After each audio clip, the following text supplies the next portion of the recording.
All right. Well, welcome everybody. Glad to see that we have some participants. I don't know how many of you are here in the U.S. and celebrate Memorial Day. So if you do, happy Memorial Day. If you're a visitor from another country, we do Memorial Day here, and I don't really know exactly what that means, but it's a big kickoff to summer. But anyway, today in our webinar, we're going to talk about the role that I'm sorry plays in relationships. I'll just say at the outset, this is not going to be delving into how to give an effective apology or how to say I'm sorry, but more maybe when to consider using it and maybe when to look for it from a partner.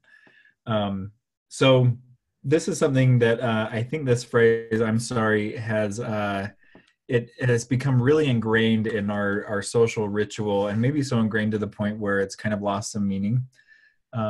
So I think it's really common with little kids, when I get this with my kids all the time, and I try not to move to just say you're sorry.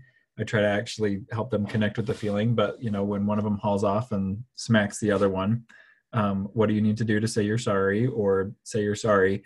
It becomes this like, this is just what I say after I do something that hurts somebody, and it can be really disconnected from the feelings. So the first place I'd want to go in kind of looking at the place of I'm sorry in a relationship is it's a recognition. So if you imagine what happens in your relationships as a dance, when you're learning how to dance with somebody new, or you're learning a new dance, it's not uncommon to step on each other's feet, and if that goes without recognition, and if that goes without correction long enough, that person's not going to want to dance with you anymore, because they're sick of their feet hurting. So what I'm sorry is it's this ritual between two people where the person who maybe does the hurting or does the offending or missteps, it's a ritual in which that person says, I recognize that I stepped on your toes. That's what I'm sorry means, at least initially. Is that I recognize I've done something that you're not going to want me to repeat. I've got it. I see it. Further down the road, I think what I'm sorry starts to do is at various levels, it can demonstrate the depth to which we understand the pain that we may have caused, or the disconnect that may have come primarily from us. What I'm sorry is it's not a I'm sorry for all of it. It's not a admission of guilt for everything that went wrong. It's strictly about our behavior, and it's an invitation. I would say it's an invitation into accountability for our own behavior. On the other end, when somebody is giving an I'm sorry, I think it can be important to understand what that means for them. Again, like I think for a lot of us, I'm sorry is, well, it's that thing I'm supposed to say when you're upset with me. I think understanding what I'm sorry means for your partner when they give it to you, that can actually deepen some of that connection. So, let's say that you're in an interaction, maybe with a coworker, and let's say they missed a deadline, or they, forgot to give you credit in a meeting for a project that you contributed to or headed up or whatever, and they say, oh, well, I'm sorry. You might say, can you tell me what that means that you're sorry? Or do you know what it is you're sorry for? Because it's the first step in that reconciliation ritual, and it's hard to reconcile if we're not specific about what it is that we've done. So or we're not specific or have specific awareness around what that behavior meant for our partner. So it's simply a door opening. Now, I think it's an important note here that I'm sorry is a door that once we open, we may not have a ton of time to think about how we're going to go through it. So if you're going to engage in the I'm sorry ritual, I think it's really important to make sure that you're ready to take at least 2 or 3 steps beyond that, which may include getting specific about the behavior that you've done that was offensive or hurtful to the other person. Part of the I'm sorry may be, if that person wants to or is ready to, maybe listening to some of the grievances they have in response to that, or some of the feelings that they have. So, saying I'm sorry indicates, when we're engaged in that ritual, it indicates that we're not about being defensive anymore. We're about repairing in the relationship. And this is the same for if you're receiving an I'm sorry. I think this is why that can become so hollow to so many people, because, someone may come to you and say, I'm sorry. And you may say, I'm so glad you're saying that. I was so hurt. And they may say, whoa, whoa, whoa, I thought we dropped this. Like, quit rehashing the past. So when somebody opens that ritual with you, one of the things that makes it fulfilling is that they're willing to hang out in that space. They may be willing to listen to you. They may be open, or you may be open, depending on who's giving the I'm sorry. There's an openness to feedback about behavior and changing the behavior. This may or may not come with the I'm sorry ritual, but there may be an opportunity to recognize what the behavior needs to be corrected, and that it may or may not include a commitment to correcting the behavior. I think that depends on how clearly you're seeing your offense, and how clearly you're seeing corrective action. Oftentimes the I'm sorry ritual opens the door for that conversation where you get to learn more about how your behavior is impacted. And maybe as you listen or you engage in that conversation more, you have a clear idea of what you can do to fix it. So again, I think where sometimes the I'm sorry goes wrong is we want to make it this package that fixes everything, instead of seeing it as the beginning in a conversation that may go back and forth. So when you offer after I'm sorry, here's what I'm going to do, you may miss the point, because you maybe have not listened to that person, or maybe time has not gone on with both of you evaluating and assessing that situation to really understand what the nature of the wrong is. So it's also something, be prepared for I'm sorry not to be the end of it.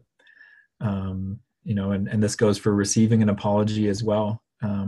I think of times where I've given an apology, and I think the person that I apologize to was all too happy to have that conversation be over and to move on to something else. Yet as time went on, it's clear that the resentment was still high, and it's clear that the pain was still there. And so each time I went in to re-engage and say, hey, it feels like we need to talk about this some more.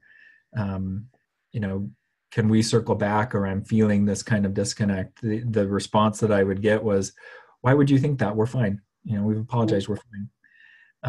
So on both parts of the I'm sorry, I think it takes a willingness to, this is now something between the two of us. This is no longer unspoken. We know the feet have been stepped on, and we know that it can happen again. So we're not shying away from this. I'm curious, maybe to hear from the group, if you want to put it in the chat or in the Q&A, what are some pieces of an effective I'm sorry ritual that you have either observed or that you've engaged in, or the pieces of I'm sorry that you like to make sure are present to make sure that that's something meaningful and effective for you? If you want to put that in the chat or the Q&A, we can discuss a little bit.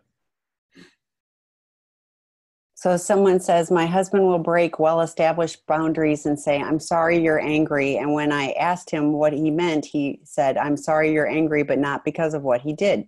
He knows exactly what was done. He's just not sorry. He caused the anger, so he is sorry that I'm angry. Mm-hmm, mm-hmm. That'd be what I would call a non-apology apology. Because again,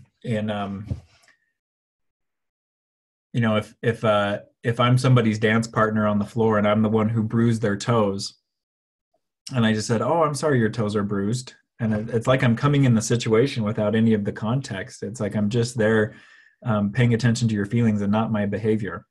And like this person pointed out here in their comment, there's really an interplay between the two of you. Your behavior connected with my anger.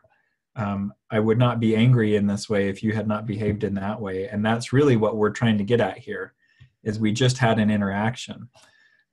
We just had a chain of events, and you played a role in that. It's not just that my anger is unchecked and it's causing me pain. It's that you caused me pain and I'm angry with that. So that's something that I remember learning that, well, I don't remember learning it this way, but I remember feeling like saying something like, I'm sorry you're angry, was a loophole for me. It sounds empathetic, it sounds connecting, but it's really not, because what we're looking for when we've been hurt is an acknowledgement, a recognition that person has hurt us, because when they recognize it, they're less likely to do it again. So yeah, that kind of apology definitely does not inspire a lot of confidence, I don't think. No, I think it feels really dismissive. It's like, I'm sorry, you're angry. So like you said, the loophole. I think there's a lot of I'm sorry's that are a lip service only. Like Yeah. I'm saying it, it's like, you talk about with your kids. It's like they say it. They don't necessarily know. They just know that they're supposed to do it. And, then you're supposed to sweep it under the rug and keep going and, whatever, but not really taking Mhm. responsibility. I was thinking when you're talking about like if a coworker took credit for your work or whatever, there is something like that, like I'm sorry, but then also what you would do. So like, I'm going to make sure that I acknowledge you or whatever it is to make the amends to help reconcile it. Now, not everything is reconcilable. Sometimes you know, I've said things that I regret saying, and it came from I wasn't in a good place. Whatever my reason is, it's not an excuse, but Mhm. it's one of those things where I can't take it back, Yeah. and all I can do is work on not doing that again and learning, from that behavior. So, but I do have to own when I've done something. And so, in that example, it's like, John, I'm sorry you're mad at me, kind of too bad, I got nothing. I'm Teflon. Mhm. That isn't going to help you not being mad at me. Yeah. Yeah. Somebody just put in the chat, I think the other extreme of that. So we've got my husband will say, I'm sorry you feel that way. Or here's the other extreme. I'm sorry I clearly failed again, neither of which feel validating for me. Because those are at the extremes. I think sometimes if we focus too much on the feelings of the other person, or too much on our behavior and not enough on the feelings of the other person, it's just as invalidating. I feel like working with somebody in shame is like trying to pick up a 35-gallon bag of water. It's just not going to happen. You can't get your arms around it.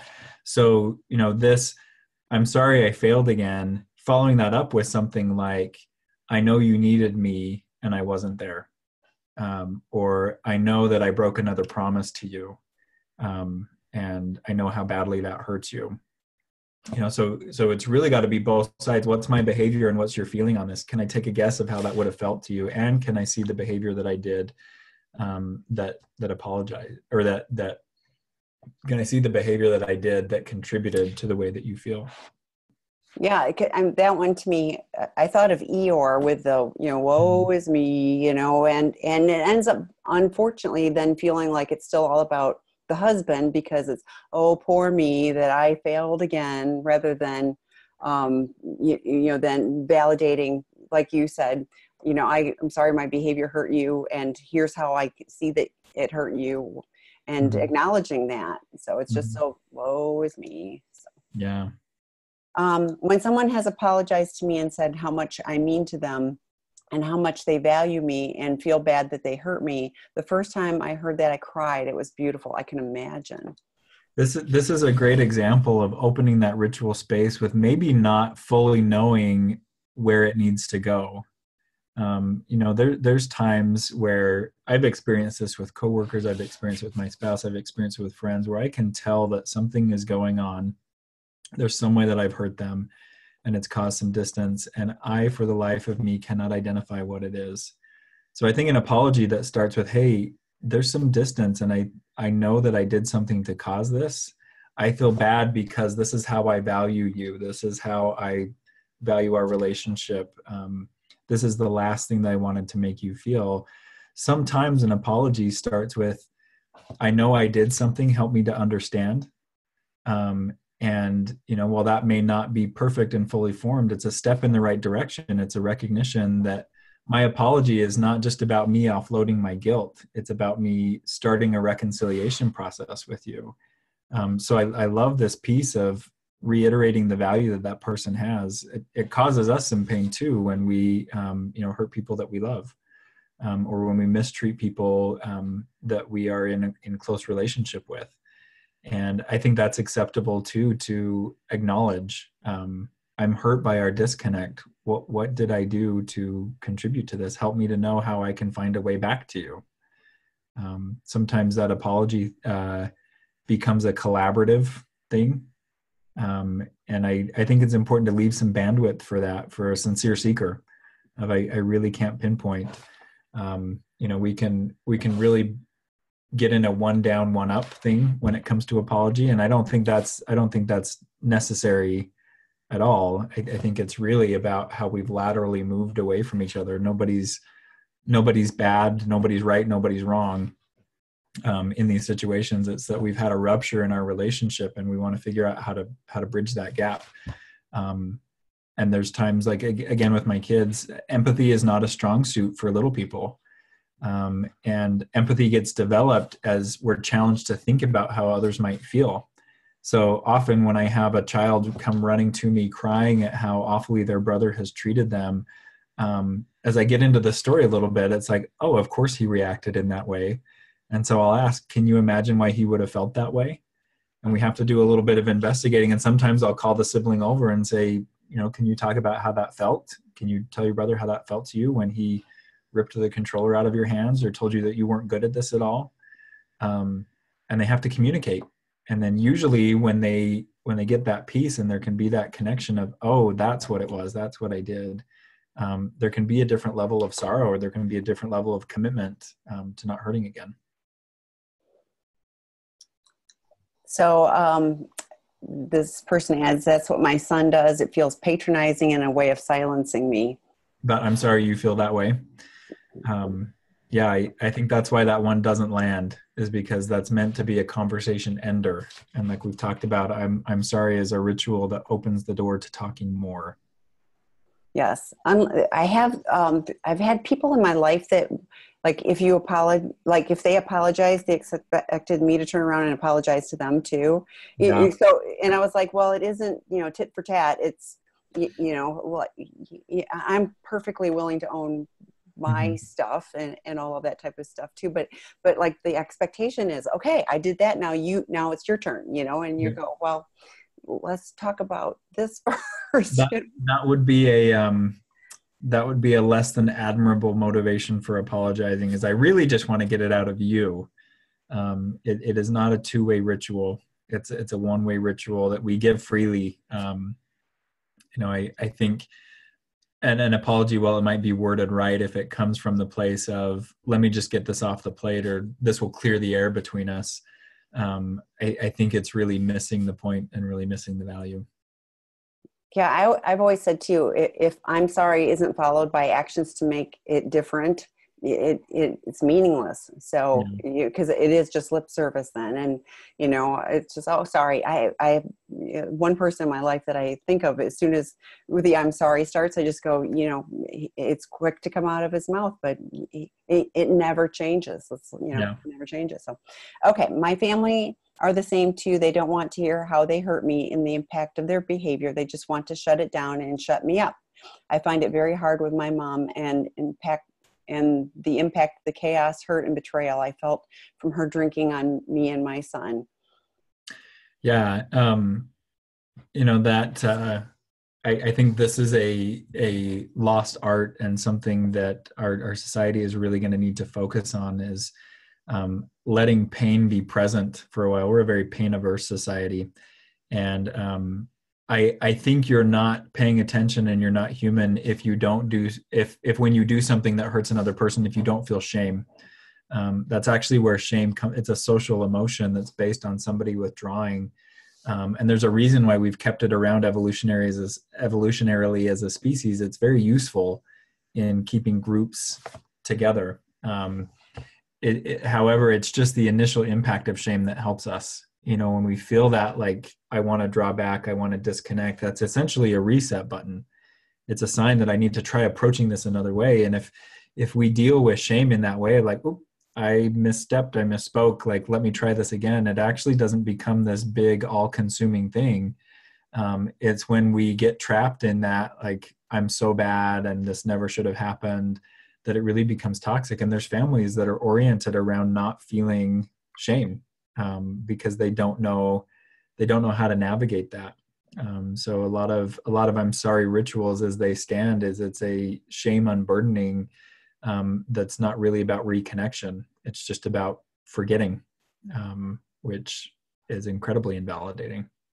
Well, and you talk about that I felt from her drinking, and the impact it's had on you and your son. And I'm thinking, Everything, recovery brings enlightenment if you're working a program, so if she's in recovery and she's actually working a program, she can get that. That's part of making amends and all of that. But if somebody is in active addiction or hasn't done any real recovery work, they can't, well, this is me, but I don't think they can connect to that, because, that's too painful. And those are the reasons we drink, is like, we can't deal with those, those shame-filled, awful moments. So it's one of those things where I think accepting that you are on a recovery journey, not everybody's going to be able to be on the path with you, and accepting, their places. And yes, I'm confident it's hurtful that they can't, that she can't own her stuff, but,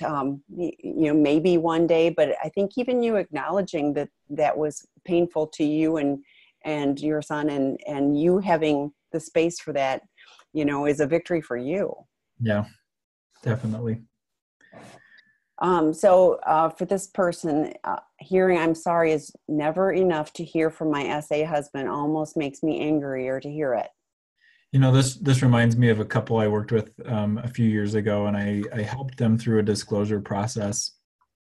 And as I talked to, in this case, it was, this is a heterosexual couple, and it was the wife who was the addict. And as I talked with her individual therapist, as we were getting ready for the disclosure in the marriage, her individual therapist said she's really struggling with this empathy piece. And I've got to keep her looking at his impact letter. I've got to keep her looking at what he's saying about how her actions hurt him.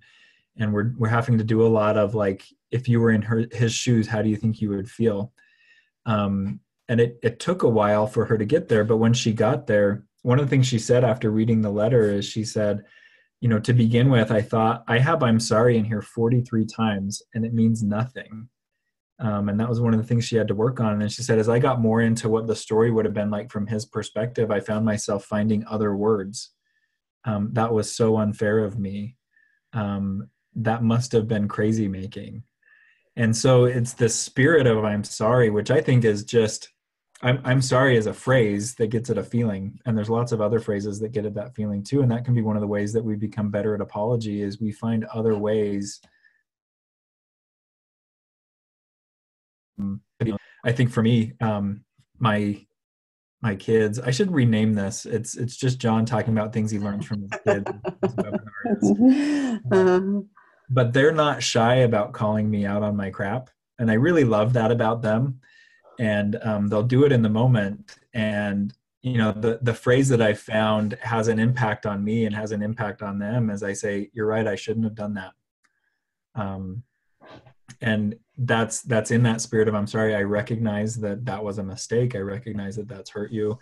So what this woman discovered as she was writing is that feeling could take many different shapes, because she was actually feeling it. It wasn't that she was trying to find the right thing to say to placate her husband who she had hurt. Is she really connected with the pain that she'd caused. And she became a really effective apologizer. That's actually one of the things that as they got further into their healing process, that's one of the things that he started to say he really appreciated about her, is that she was creative in her apology. It wasn't the same thing over and over again. And it didn't matter how she approached it. What he could feel from her was, "I shouldn't have done that. I'm so sorry." I think that's really critical too. I've shared this before, and I remember this. It was a colleague, but I said, I said, "I'm sorry," and she said, "I forgive you." And like the impact that had. Mm-hmm. And so, and I was like, so forgive to me has more meaning that just for me personally. So there are times, like I wrote an email and I was delayed in responding to somebody, and I said, "Please forgive, my delayed, Mm-hmm. or if I make a mistake, like." So I use that language, rather than just the lip service, "I'm sorry." I think it's become tainted because of, the people that have done that. So I do like having other ways of, and I think, I'm sure your kids love hearing "you're right." Those two words are probably the key to it. "You're right." And they're going like, "Yes, I'm right. I shouldn't have done it," whatever, but I think that's really, very powerful. And I think it's really important for kids or anyone to see us modeling that we don't think we're always right or we're always perfect or that we have to be perfect, that we aren't creating little perfectionists. It's like, when we do something, we have a way to clean up the mess. Well, and there's what I'm sorry, and that ritual starts to put in a relationship as a recognition that mistakes will always be made. And it may not be so much about avoiding the mistakes as much as it is about, let's not keep it secret. Let's engage in effective repair. And I think that's really where I told myself early on, both in my marriage and in my being a parent, that I knew I wasn't going to be able to do it perfectly, but I could get good at saying I'm sorry, and that would have some kind of impact. And, anytime we've talked as a family about family rules, one of the first things that comes up for my kids is we say we're sorry. And they also know that it's not an automatic thing. Like, they'll even call me out on that when I'll say you're sorry to your brother. My youngest said the other day, I think I need to go to my room for a little while before I'm ready for that. I was wow. You probably need to. But yeah, I think that it takes a lot of practice to get good at it. And it takes a lot of willingness to be vulnerable, because, going to say you're sorry to somebody is essentially like bearing your most vulnerable part, and they could attack some more. But what I see in the value in the ritual is not so much in the reconciliation in the relationship, which can happen. I think for me, it plays more a role of this unburdens my, it takes me out of obligation and puts me into relationship again. I don't owe you something. I didn't want to hurt you in that way. And if I can help you heal, I would like to. So that I'm sorry ritual really takes me out of that one down position, which is it's not tenable for anybody long-term in any relationship to be in a perpetual one down. And I think I'm sorry starts to restore, it opens the door to restoring some of that balance. So a couple of things. That's it, John. It's painful to watch, and the more I learn about and get better in recovery, the harder it is to connect with them. Going back to the family where, The thought came to me, it used to be a sustainable diet for me to eat a pound of Skittles and a liter of Dr. Pepper every day and feel nourished. I know better now, and I've done better. And so it's hard to go back. It's hard to go back when what we've had before was filler. And I think in a lot of our families that, let's just let this blow over. That can feel good if the family set point is chaos. But when we start living beyond chaos and we start living in solidity, let's let this blow over, that's no longer connecting, and that's no longer nourishing. Well, and there are some relationships that even if they're family members, and that does not mean it's a safe relationship for us. And so learning to set the boundaries that work for us, where we can be connected in ways that are safe, great. But there's a lot of people I know in recovery that have families of choice rather than just the families of origin. They've made a different family because these people were safe to them and nourished them in ways that their blood family could not do that. So, yeah. So she shares, I had huge success this week with my son, circled back and gave a real heartfelt apology for something he said to me. And he'd used, sorry, you're angry in the first instance. It was a huge breakthrough, and to think the skills I'm learning here are helping us both. And he's using the skills with his friendships too. That's awesome. That's fantastic. I love hearing this on a couple of fronts. First of all, this is a testament to me that we can have an impact on the tone in our relationships and the culture in our relationships, especially like in the situation where you're the parent and you definitely have a one-up position, you have a power position, and there's nothing you can do about that. So what you model, it really does get heard and felt and considered. What you show your child is safe is what they're going to believe is safe too. And you can see that this comes back. I think in a marriage, the person who does the hurting in whatever situation it is, that person actually holds the power. And it's up to them if we want a relationship where the culture is apology and reconciliation, the person who does the hurting is the one who has to create the table for all of us to come to. I think it was Brene Brown recently who talked about gender and racial inequality. And she said the people who are in the one down position are never the people who are in a position to create the table. It's the people who are in the position of power that create the table for us to come to. The second thing I really love about this is I hear a little bit of humor, and I hear a little bit of leeway in celebrating the progress rather than the perfection. The first instance was, I'm sorry you're angry. For some people, the first time they get to I'm sorry, they may butcher the rest of it. I'm sorry you're angry. I'm sorry you felt that way. But something to consider too, is that progress for them to be saying I'm sorry? And can you celebrate that? I'm so glad that you're considering my feelings. It would really mean a lot to me if you could circle back and take a look at your behavior that contributed to that. But thank you for the I'm sorry. I can feel where that's coming from. And I think especially with our kids, with our coworkers, with our spouses, with everybody, teaching them how to be good at a relationship with us requires us to celebrate those successive approximations.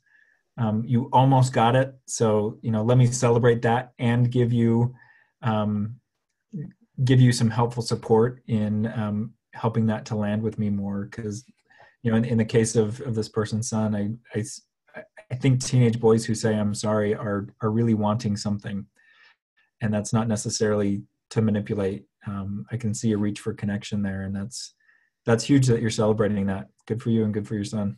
Yeah, and that you recognize it, and that he's using this with his friendships too. I was thinking how wonderful for him, that he's going to, he's growing into adulthood with some of these skills that some of us didn't have. And you may even as a parent go, I didn't have them, until I got into recovery and I'm learning them. So you're giving him skills that he's going to really find valuable as he moves into adulthood. I mean, these are great in the workplace. These are great, across the board. So, so yay. Good job, Mom. Any other questions? Feedback? It's a great topic. Any requests for future topics too? We got some of those last time. Those are coming up the next 2 weeks. Okay. Submitted those. We'll be talking about your topics.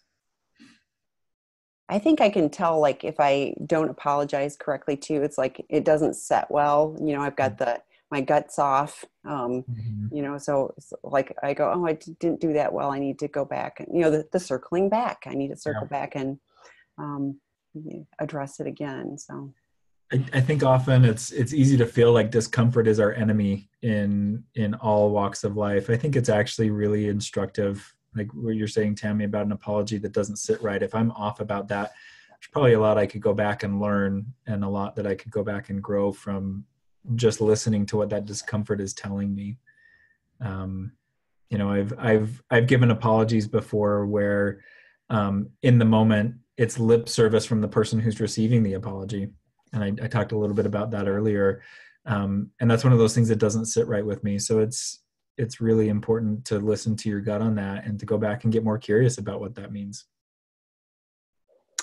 My son is starting to ask questions and form versions of what he sees in life. He is expressing his views to his friends around relationships and cheating and how it's not acceptable. He's asked me if I've ever cheated, and I answered yes. And he asked me who I cheated on, and I answered I'm not going to disclose that, as I don't feel you are at a stage in your life where you can process that, and it's my truth. I feel it's important for him to learn about it, as it will give him insight into his life and some of his issues and behaviors, and I can own and apologize for my impact my behavior has had on him. Is that the right thing to do? I was thinking maybe when he's older, or therapy and ask. Yeah. So from a parenting perspective, and this is something that I think fits really well with all levels of recovery, is what's the kind amount of information to give? Rigorous honesty, I don't think includes mindless honesty or inconsiderate honesty. So I think it is really important to look at stage of life. And I like the way you handled it here was I can answer yes to the question that you asked, but specifics now is not the time for me to give you those specifics. And for an invitation or letting them know, there will probably be a time where I can tell you this full story. There will be a time that's going to be helpful for you. I think it's all about with kids, it's looking at what's the message I want them to get here. Do I want him to get the message that, yes, I've made mistakes and I can own that? If so, perfect response here.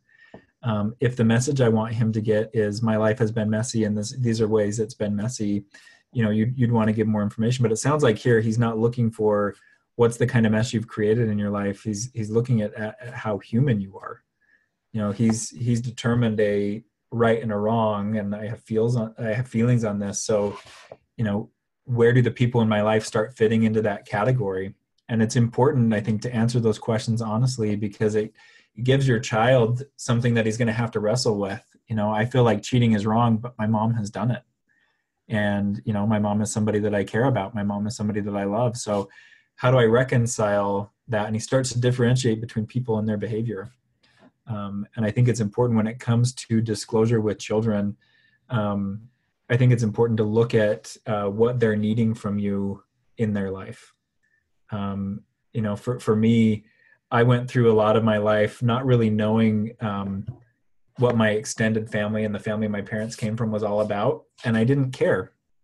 I didn't need to know at that time because I just wanted to do my thing, and I wanted to get absorbed in that. And that's probably what I needed to do at the time. As I got older and as I started to look at my patterns in relationships, now I really want to know what that story is because it helps me to understand me some more. So the thought maybe when he's older or in therapy and asks, that would be something to gauge, like what would be the circumstances in his life where it would be appropriate for me to share the complete story or more of the details on this. Where would that be useful to him, and where would that be useful to my relationship with him? This is an example of, I think, some good boundaries. I'm willing to tell you the truth, but you don't need the details, or I'm not willing to tell you the details, and that's perfectly acceptable. I can answer the affirmative, but I'm not ready to talk to you about details on that. Yeah, I agree. I often am dealing with situations where people have overshared because the children need to know, and it's really messy. We've talked before, you can't unhear something. You can't take back the words. So once they hear it, now images and everything else. So, you can always add to the story, but you can't retract once it's out there. So I think great job of answering affirmatively, being honest, but also saying I'm protecting you at this point, and we'll revisit. Oftentimes we assume that in the questions that people ask that they want a lot more than they're actually asking for. A classic example of this is when a child asks their parents, where do babies come from? With your adult knowledge, it's like, okay, I've got to explain about DNA and chromosomes and sex and all of this. Really what they may be trying to sort out is it the mom or the dad that has the baby, depending on the age and depending on the context. So even some follow-up questions can help you determine the information that they're really going for, and what they want to know. I think whenever it comes to a complete disclosure of self or a fuller disclosure of self, there has to be two people that are bought into that, you and the person who's going to hear the information. So gauging the right time for sharing more, it really takes some negotiation. To take this a step further, I've worked with couples in addiction recovery where the spouse who's been betrayed has said, I don't want to know any specifics. I want to know what the behaviors were. I wanted to know how frequently, but I don't want to know who. I don't want to know when. I don't want to know where. And that's completely their prerogative. There's nothing in recovery that says you have to have the complete truth in order to heal. I think you have to have safe space that you've co-created and co-negotiated with somebody in order to heal. And so even with children, there could come a time where kids want to know the whole story. And it could be perfectly acceptable that a kid says, I really don't want to know the details of your romance life or your sex life. and that's fine for them to say that, and that's definitely a boundary to be respected. She adds that it's hard lately creating views around some things I've had to work on processing and coming to terms with in recovery. And it's both been painful to hear them, and also that some things brought up. I'm grateful he doesn't know that there have been things I've done, which means somehow in the chaos and unmanageability of my addiction, I did hide some things.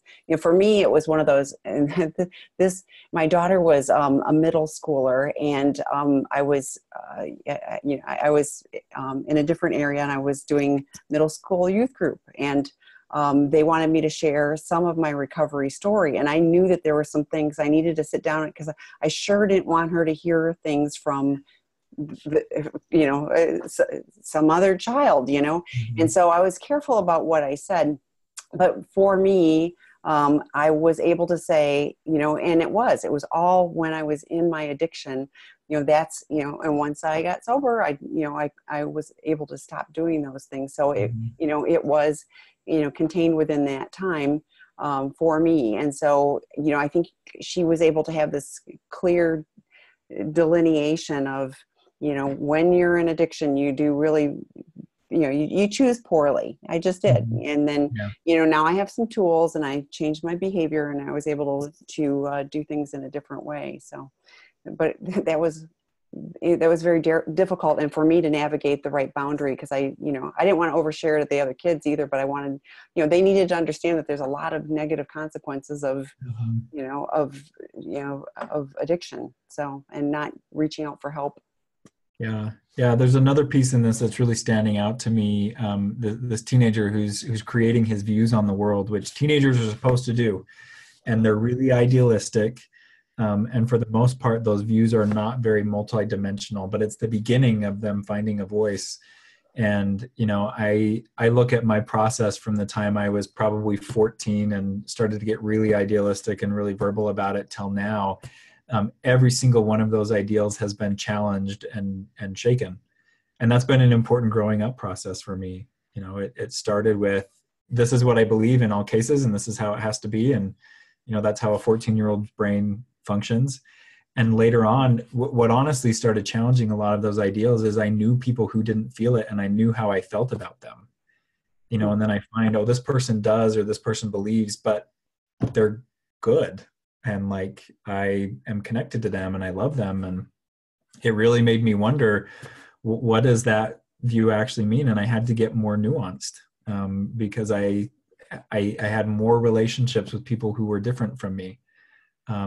And it challenged that. But I think that's definitely something that for a teenager to develop that clear voice, they don't need an adult jumping in and saying, now, wait a minute, there's more facets to this, and you really ought to consider everything. I think having an adult who can reflect and say, that's a really strong stance. How did you come to that? Why is that important to you? Where did you get that idea? It really helps them to feel heard and understood and validated. And when we're heard and understood, we're a lot more willing to adjust. We're a lot more willing to change. Good points. Other questions or comments on any topic? It doesn't have to just be the I'm sorry aspects.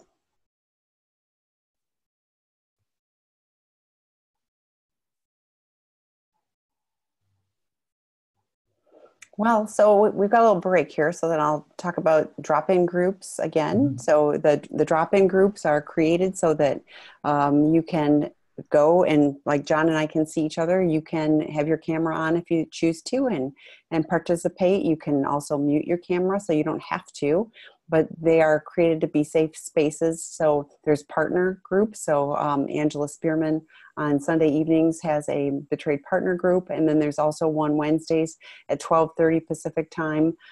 Debbie and Brittany alternate on that. The only week that we don't have that, no, we changed it. I forgot. See, it's a new schedule thing. I forgot. We have that every week, and I'm moving Kristen's webinar up to 9:30 in the morning Pacific time, because when we wanted to have that space at 12:30 for Betrayed Partners across the board. So, and then the Prodependence webinars on alternating Fridays, but we've got, female sex and love addicts, we've got male partners, we've got, male porn and sex addict groups. So we have a variety of offerings specifically to support, people. Great if you can go to an area 12-step meeting, great. But for those that don't have that available to them or want to supplement that, these are great spaces. So, lots of resources. Yeah. And for anyone who has a male loved one who needs treatment for sex addiction, intimacy disorders, or co-occurring sex addiction and chemical dependency, the Seeking Integrity Los Angeles program is phenomenal. It's a 14-day intensive program. You can reach out to me. I'm happy to give you information about that program. But Dr. Rob is there doing the treatment today.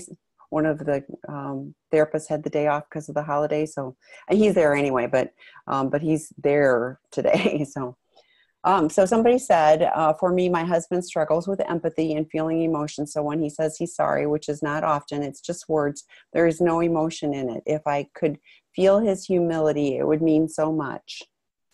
Yeah, in situations like this, I think a lot of the folks who struggle with addiction that I work with,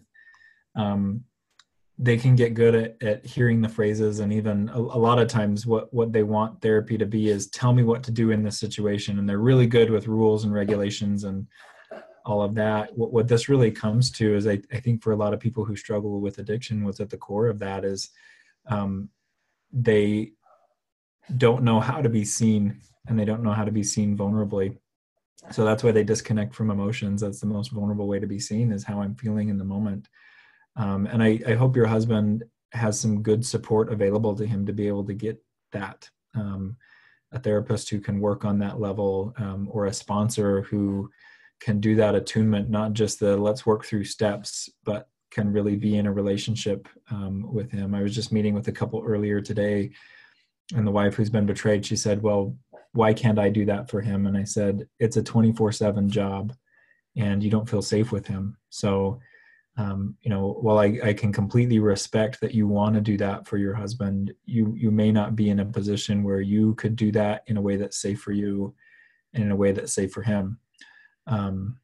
So, I hope that your husband has some support to be able to work on the emotions. Those can take a while to come online and to be part of the equation, but it's definitely possible for people in recovery. It takes the right kind of support.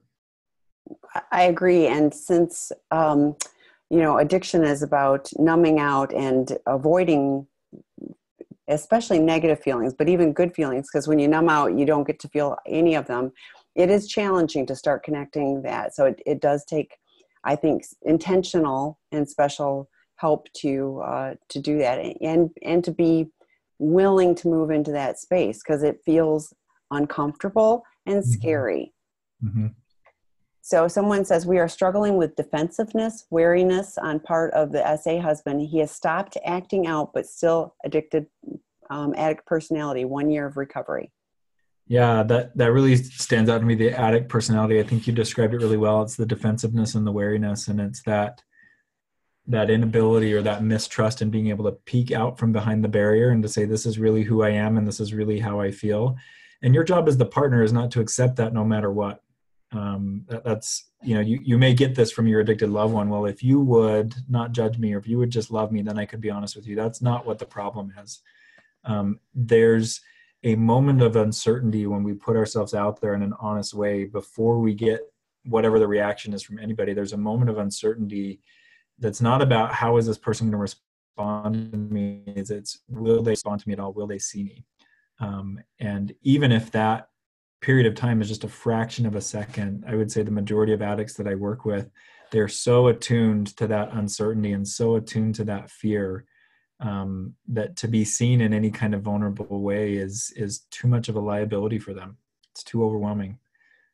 That's where I've seen being able to work on that level with clients, on that emotional level, how's our relationship doing level. When I give them that experience an hour at a time in my office, they start to become accustomed to it, and they start to become confident in their ability to withstand that uncertainty and their ability to withstand that emotion.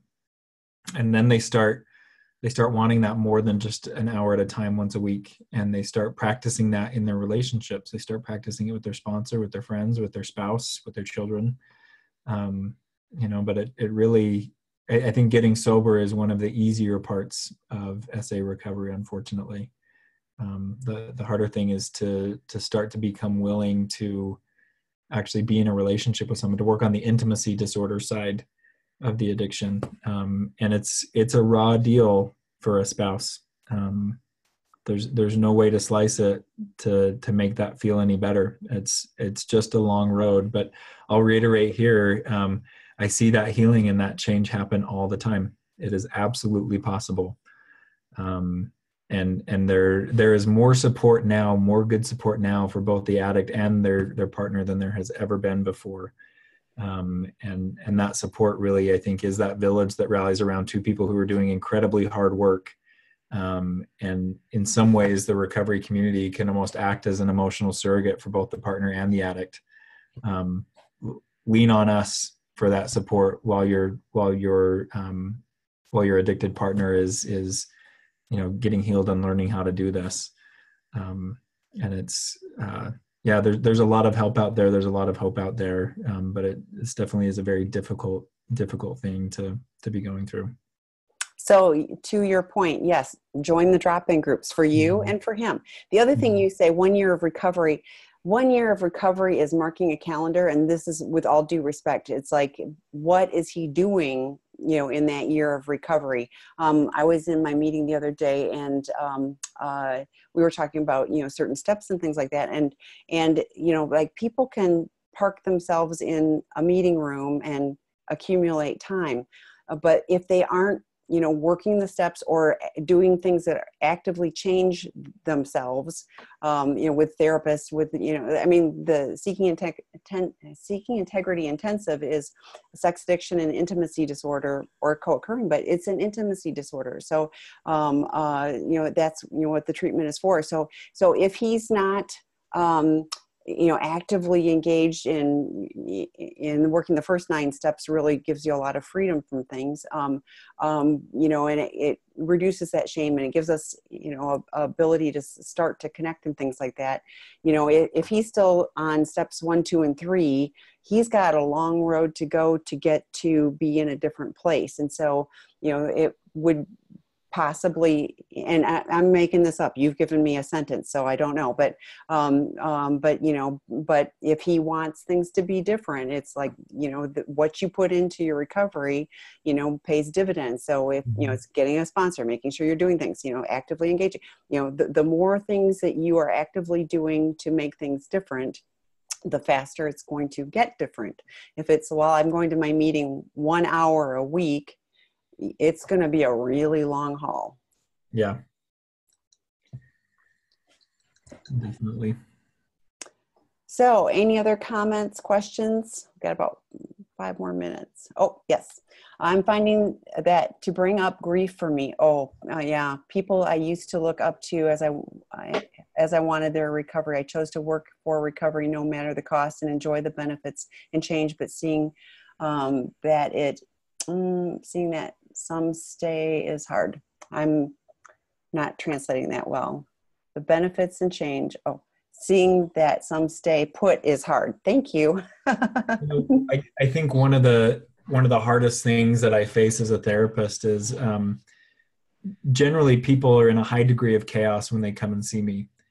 And, so for some people, the feeling they get in a first session of, I'm really listened to and this person seems to understand me, that can feel so relieving into relation to how they've been living, that some of my more anxiously attuned clients can say, this is all I needed. I'm good now. This feels better.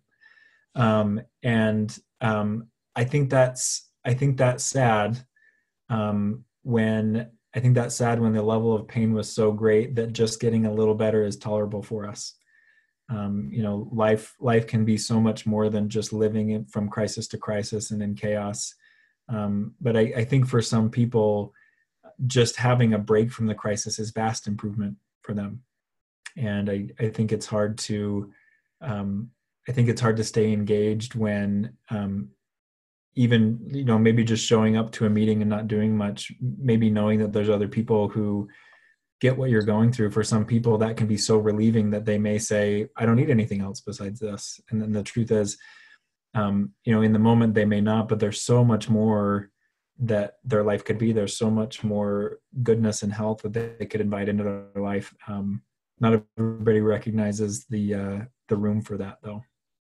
Yeah, well, because there's pain, because there's pain, and and I think that there's an awareness of, if I want that, I'm going to have to be willing to go through some really hard stuff, and some people just are not willing to do that, and it is sad, because I think at the end of that, there's these they talk about the promises of the 12-step programs, and every one of those has come true in my life, and it's because I chose to do what I needed to do to get things different. And I'm not perfect by a long shot, but it's like all of those blessings have come through. And I think people, one of the guys that goes to my home group says, don't quit before you got the miracle. And, and I think that that's the case. It's like, I think if we stay the course, we get to have these miracles in our life where we can handle situations, that used to baffle us. I mean, we would act out, we would numb out, because we couldn't even imagine how we'd handle those. And now, those are just not those are just part of our daily life. So I hope people say that's been the hardest part of recovery. Life did get better. And it's 3 years of working super hard and being all in and starting to see the clouds clear. But I also had to deal with the loss of recovery friends and networks in order to keep going and have the fantasy burst at once. People get into recovery. Everyone keeps working full on truth. And it's been hard. And sometimes I have fear to let go of more, as it feels lonely and hard to find those who work that level. Life didn't get better just because I got sober. In fact, it got a lot painful. And I agree with that. Yeah. Any kind of move towards health isn't a move towards pain-free, smooth life. I think it's more of that. Scott Peck said that mental health is a commitment to reality at all costs, and pain is part of reality. But I think that a lot of what recovery teaches us is it teaches us skills to get us resilient for when things do not go as planned or when there is heartache. If you look at it, what addiction was, is it was the backup plan to things not going right. And things went so not right so much of the time that it just became the primary plan. But a big part of recovery, I would say, both in addiction and for spouses, is learning how to roll with what life brings us. And roll with it doesn't mean I accept it. It means that I can keep my head above this. It doesn't have to consume me any longer. And I want you to have this visual of, like you talk about different levels. There's people up on this level that are reaching down their hand to you, and you can reach down your hand to somebody else that wants to climb up to that next level. So there's always people on the other levels. And so while some of those other people aren't willing to do, they were there for you in that time. There's the friends that are there for a season. That was a season, and they were like-minded and they were in a similar place. And then now there's going to be other people. So, and you get to discover those people, and you get to be someone who can reach down to other people too. So I think, yes, there's grief in it, but there's also, a lot to look forward to with that. Definitely. We are out of time. So thank you, everybody. Thank you. And we'll see you next week. Yeah, I will see you in a week. Bye. Bye.